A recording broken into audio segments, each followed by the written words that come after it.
Hello, good morning. Meron kaming malaking pinya. Fresh na pineapple. Mayroong orange, may lemon. Tapos, mayroong apple. Oh.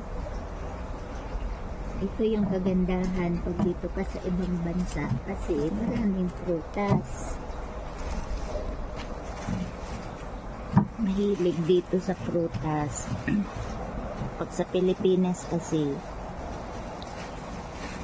bihira ka lang makakain ng prutas ng ganito kasi ang mamahal. Kaya makabili ka lang kung mayroong pera. Pero yung ibang prutas sa Pinas na kagaya ng mga saging, pinya, kung mayroong kang tanim, hindi na kailangan bibili. At yun isang plastic yan. Dito ko nilalagay sa labas kasi malamig siya. Hindi na kailangan ng frigidaire. Kasi para na din siya nilalagay sa frigidaire. Inano ko na lang dito sa bas nilalagay. Lalaki Ito siya pwedeng kakainin. Dalawang klase ng orange. Pwede siyang kainin.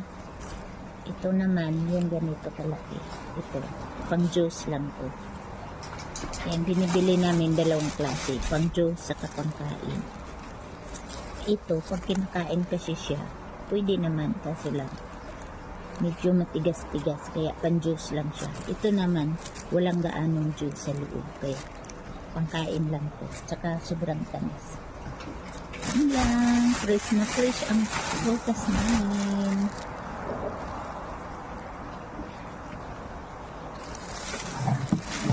Ito lang siya nilalagay.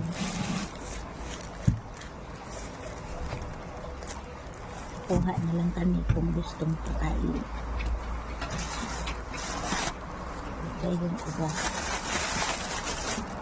Halo ko na lang.